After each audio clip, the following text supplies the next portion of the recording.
Well, hey, everybody, and welcome to another episode of Keys to the Shop, where we give you insights, inspiration, and the tools you need to grow as a coffee service professional. My name is Chris DeFirio. I'm your host for the show. Of course, I'm always happy to have you here. Any new people out there, I would ask you that you look into what we have to offer at Keys to the Shop consulting, coaching. There's a few things that you can do to interact with Keys to the Shop when it comes to services and things beyond the podcast. Right now, the podcast, I would say subscribe for sure. Almost 1,000 episodes of this show over almost a decade of publication, free to you. Now, the other stuff we've been doing for quite a long time, about most of the time that we've been doing Keys to the Shop, and that is working one-on-one with coffee shop owners to improve their coffee shops, to bring more fulfillment to them as owners, to free up their time, to bring more profit, to eliminate waste, to do a lot of these things that really equals a good business, right? But this is one of those things that drives the show. It drives me as a person because I believe in coffee shops as a means to showcase great work and the beauty of coffee, and to provide a community with a solid and healthy third place and place of inspiration that can last decades if done well. And for a lot of us, that's what we want. And I love working alongside of owner operators who are looking to do that for their communities. They're people first. They are wanting to put in systems and structures that are first and foremost there to honor their community and their staff. People that do that really see success. And so if you're of that ilk, if you're that kind of person, reach out, chris@keystotheshop.com. Let's see if working one-on-one with Keys to the Shop Consulting can help you move the needle on your coffee business. Now, our episode is brought to you by a couple of great sponsors. First, Arto Brick. Arto.com, at Arto Brick on Instagram, and then the Pacific Barista series of plant-based beverages. That is at pacificfoodservice.com.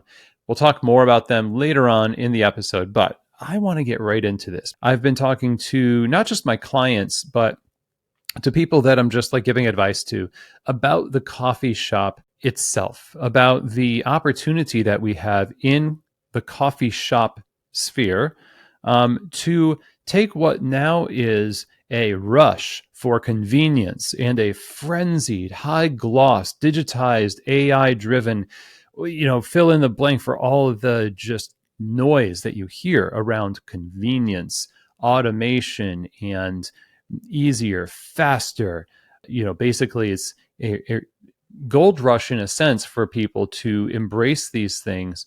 And one of the things that I've seen is, and I put this up on LinkedIn, and this is kind of the basis for this conversation today, is I've seen this proliferation of these overnight builds, virtually overnight. You see a 7 brew just materialize like a mushroom that grows on your lawn overnight. It wasn't there before, and now it is. Well, how did that happen? It doesn't last very long. It's very top heavy.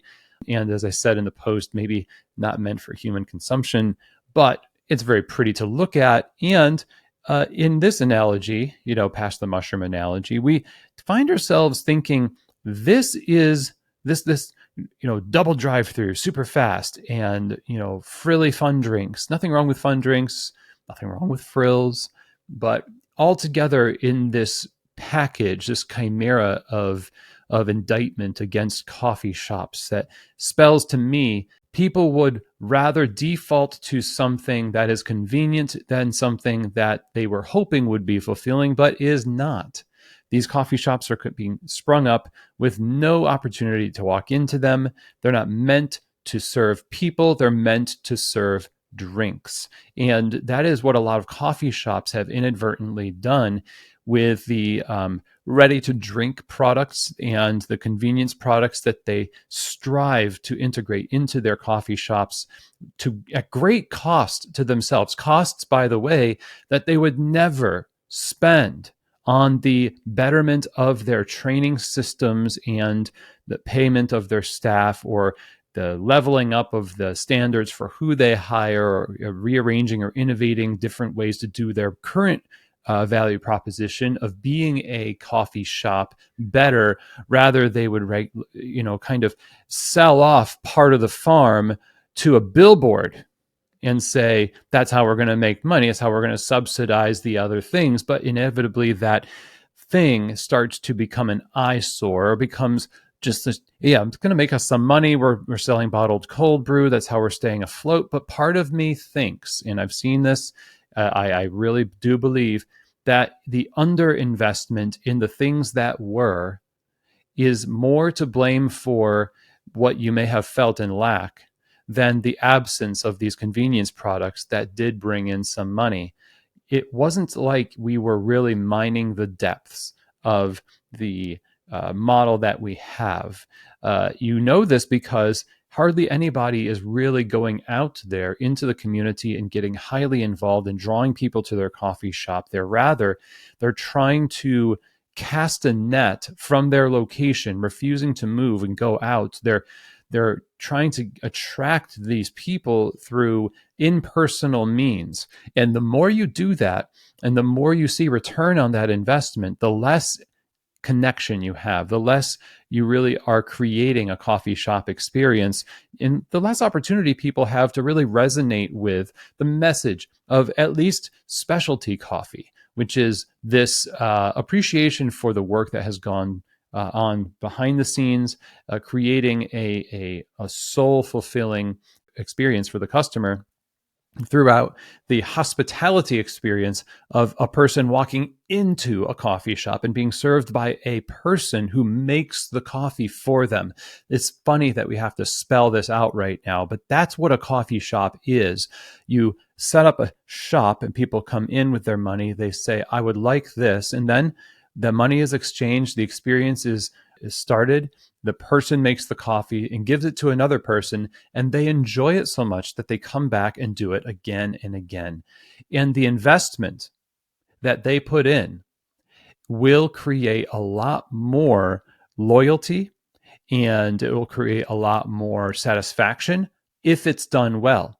Now, if we lower, and this is the sneaky thing, if we lower the investment a customer has to put into a coffee experience to find something consistent, one, it makes it easier for them. That's what convenience is about. Just drink a bottle of cold brew coffee. It all kind of tastes the same. It's milk and sugar and vanilla, whatever. But we're also getting ourselves off the hook for having to do anything beyond handing them a bottle. And that's why it's so funny to me to see so many people who, on one hand, are talking about just the experience of coffee and everything else, but we're not really betting on ourselves to be able to pull off the kind of experience that naturally a coffee shop demands. And we're trying to automate ourselves into this weird place of, on one hand, we say, you don't have to invest very much. On the other hand, we're saying, please, sit here and listen to me talk about this coffee, which doesn't make sense because the convenience part is I don't want to invest anything into this process. I don't want to be, first of all, educated about coffee, especially if you're giving it to me in a plastic bottle. Second of all, you told me that this was going to be convenient. So why am I listening to your barista talk about this? So it doesn't make sense to my mind. Really what we're seeing is, like I mentioned on the outset, an indictment against the specialty coffee retail brick and mortar coffee shop model, which is that we have not really set these things up to be successful in the sense that if people do come to us and want what we promise on the menu, are we really saying that, today, if we get 100 customers, we're going to be able to serve 100 customers? For a lot of people, that would just do them in. We almost want to not have customers. We almost want to be very slow because we haven't really planned on being successful. We're kind of begging for a very slow start, but then we'd like to complain at the same time that we're very slow. So the question is, are you planning to be successful? How have you organized your operations, your scheduling, your training, your investment into your staff, the workflow of your bar, the pricing and cost of goods across your menu, and everything else that kind of is the planning necessary to fulfill the promise that your marketing puts out there to the world. And the answer for a lot of people is, I will just figure it out as we go. We're not really. The answer is not really. And so then we reap we reap what we sow. We get people that are just like fair weather customers. They experience the kind of hiccups.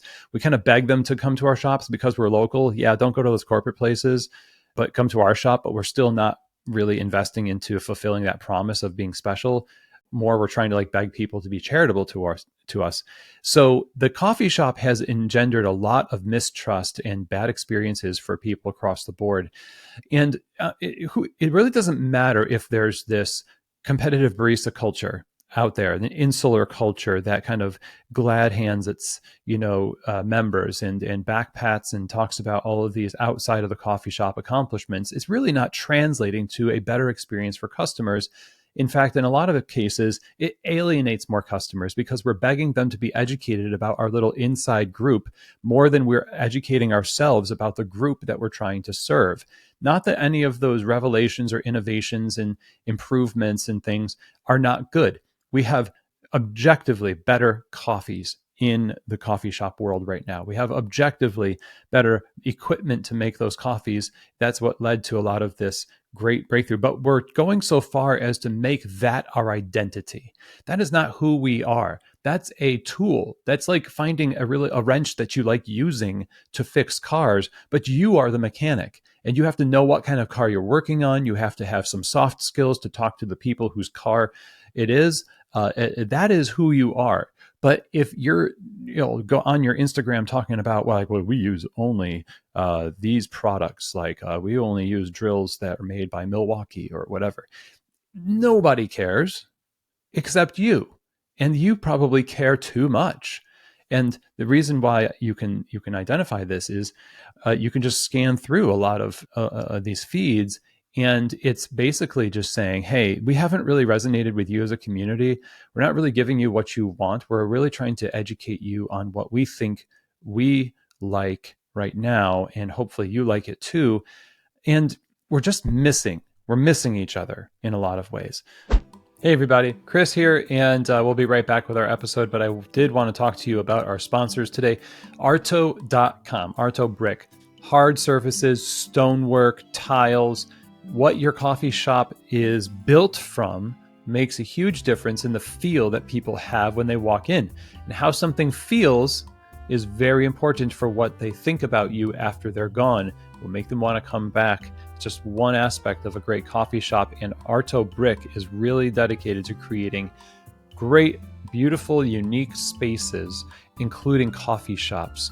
Armin, one of the owners, he loves talking to coffee people, and you can check him out on Instagram at Arto Brick, and just send a DM. Say, hey Armin, I heard about your company on Keys to the Shop, and how can we work with Arto Brick to help us build our second store, our first store, to scale when we're looking to create something unique and has an amazing feel. Arto Brick is where you should be going. You can check them out, arto.com, and also especially on Instagram, Arto Brick. So our other sponsor today is Pacific's Barista Series. Check them out at pacificfoodservice.com. You can get samples, steam it, taste it.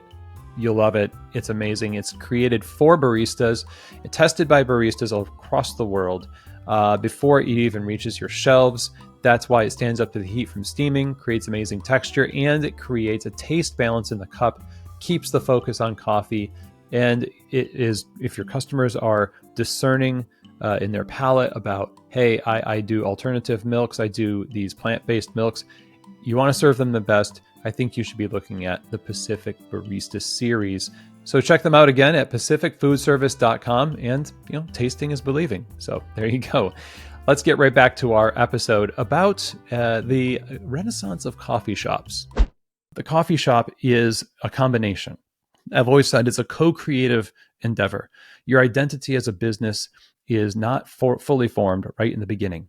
This morning I was talking to somebody about this, and I mentioned that the DNA of an oak tree or a tree is what it is. You grow that tree in a particular place, and it has to obey its nature insofar as there is an ideal amount of water and nutrients and sunlight, but those are never ideal.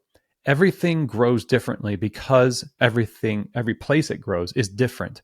That's why a coffee shop, even if you start with a great business plan that you feel like kind of coalesces all of these ideas that you had going to your favorite coffee shops in far-flung destinations, it will never look like that. And some of us are really forlorn that it doesn't, because we're planting that thing in a unique soil, in a unique area. The wind is blowing a particular way and the branches end up going that direction. And instead of going with it and celebrating that, what we're trying to do is we're trying to fight against what people want. And when we win, we congratulate ourselves. And that win is not necessarily something that I don't think we want. That the homogeneity of coffee shops today is an indicator that maybe we're not doing the right thing here. And we're bemoaning the fact that staff and customers alike don't feel fully satisfied in our businesses, as indicated by some of our really low purchase amounts per average customer purchase. By maybe we've been open for a few years and we're still really not tapping into the community, and we're hoping that we don't see that it's a resonating issue. So the coffee shop now can look at the convenience stuff and say, that is going to keep going. All the bottled beverages and everything else, it's all part of a demand for something that can be counted on, which means that the coffee shop has been counted out of the equation for something that is, and not 100%, but it's not as seen as reliable. The giant shelves full of bottled coffee beverages is an indicator that people would rather imbibe in mediocrity or consistent mediocrity than they would get out of their car, walk into a shop. We're not giving them the value that they deserve for the effort they're putting in. They know it. And their loyalty to the idea of local and all this other stuff only goes so far. We're only human, right? So we need, and we have an opportunity now to really recreate ourselves, to push against this idea that we are of this particular group identity, and start to allow our identity shop by shop to be shaped by the collective in listen and conversation to our customers. I'm not saying that everything they say, we have a lot of episodes on this, is right. How to listen to your customers, that's a good episode to listen to. But we certainly aren't listening that much. And we are trying to overcome some of the things that are actually basic provisions of a coffee shop by adding more stuff that's more convenient. It's easier for us to produce a bottled cold brew than it is to revamp our training and onboarding and equip our baristas to be more hospitable to our customers. It's a much longer play, and the return on the investment doesn't seem as sure as the trend in the moment of bottling that stuff and be like, boom, just like money, make it. You got to get that money. I'm not saying you don't need that. And it's not wrong to want to be profitable. But when you agree to use any means necessary to make profit, what you end up with is this Faustian bargain where you exchange something of high value or infinite value for something of temporal value, where your merch line and your bottled products are so huge and expansive, but the experience in your store sucks.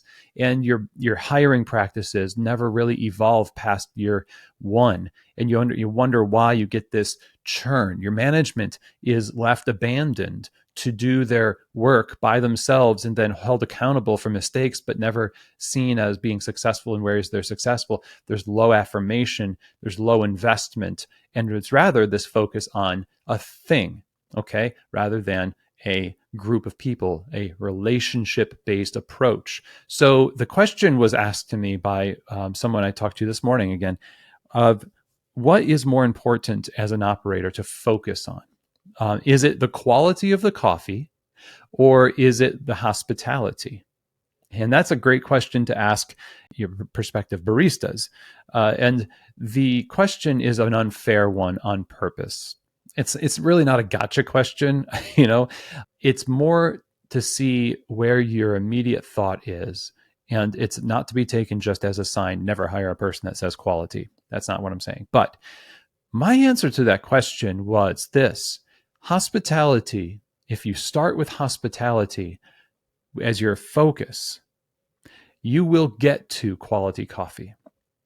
But it's not always, and maybe less likely, in my opinion, if you start with focus on high quality coffee, you won't always get to high level of hospitality because your focus immediately determines your destination a little bit more predictably.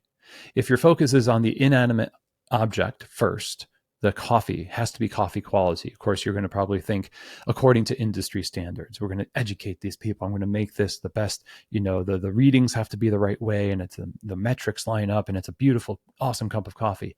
How many of us have ever been to a coffee bar where the coffee was amazing, but you really just couldn't wait to leave the coffee bar because it was just so bad? The service was bad. Like, you ended up with a great cup of coffee, but all of the things around it were just not good. That happens so often. We don't care to admit it, but sometimes that happens in our businesses. But if you focus on hospitality first, you start with, how can I best serve this person, this group of people? Now you become a student of them, which is what you do when you're a hospitable person. You invite people to your house. You have to invite them first. You have to know, who is this person I'm inviting? You've got to know a little bit about them first before you invite them over. That's on you. And that determines a lot of the stuff regarding what you're going to serve, how you're going to serve it, the conversation you're going to have, and eventually, among all of the other things that you consider, you then get to the coffee, of course, because you're inviting them over for coffee. And the coffee is, if you're going to be hospitable to somebody, you're going to do a good job with the coffee. But the reason why you do a good job with the coffee, in the order you get this, I think is important. That's what coffee shops can do better than these, mega chain drive-through overnight mushroom places, right? The better than the places that are simply just a distribution center for all of their convenience products and have hyper branded presence with a anemic hospitality experience. A coffee shop has been the go-to expression of the life of coffee and the life coffee can bring, because life happens in person. And when you get closer to an in-person experience and do it very well, the value proposition allows you to charge the kind of prices you need to charge in order to make the profit, so that you can pay your people, so that you can have this virtuous cycle going on, and you've got decades long longevity of your brand versus trend chasing and TikTok drink chasing and all this other stuff.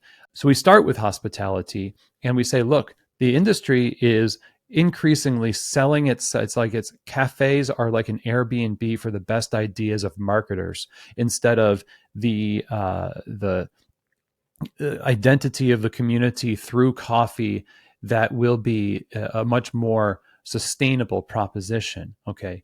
And so we need to figure out what now is the next 10, 20, 50 years of coffee shop identity. I am personally encouraged by a lot of the kinds of cafes I see opening with simplicity. They don't overly focus on their technology as a means to garner respect, the way we all did in the age of, when chrome and steel and everything else was just a sign. We were virtue signaling to one another, like, well, you have that machine, you're obviously a very good operator. Well, we know that's not true anymore. These things matter, and then they are simply matter. They're simply tools. And then the thing that matters overrides that. We do it for the person, not the thing itself. And certainly not to signal to our peers some level of acceptance within the industry. And so if somebody has a machine that you scoff at and that machine actually produces great espresso, who's the smarter one? You for scoffing, or them for being a successful business owner with a machine that makes good coffee and they serve the community? See, if we're just beholden to the opinions of others who don't support our businesses, then we're not going to create businesses that are worth supporting. And so that is the opportunity we have. Let's invest and innovate in the direction of relationships in spite of the distancing of the one-on-one service encounters that the current obsession with quick, convenient, and automated and removing people from the equation for whatever marketers claim is ultimately to free people up. It doesn't hold water.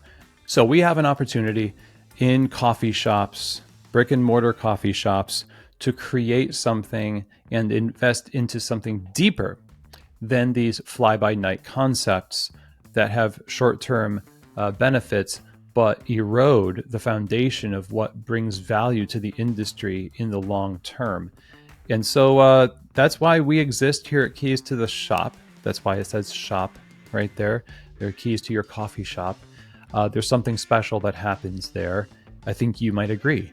And so let this be the start of something that will be a renaissance of what it means to run a coffee shop. It doesn't have to do with scale so much as it has to do with holistic and deep quality born from a curiosity, an investment into understanding who we're serving, why we're serving them, what therefore should we serve, and how do we derive joy from the joy that we create in people's experiences on that basis. That creates great coffee shops. That's the key to the shop. So that's all I have to say today. And I'm interested in your opinion, as always. If you want to comment on this post as it comes up on Instagram or YouTube, if you want to email or whatever. If you're interested in coaching, consulting, feel free. You can email me, chris@keystotheshop.com. And with that, I will sign off and say thank you, everybody. And as always, I hope that this episode has truly given you keys to the shop.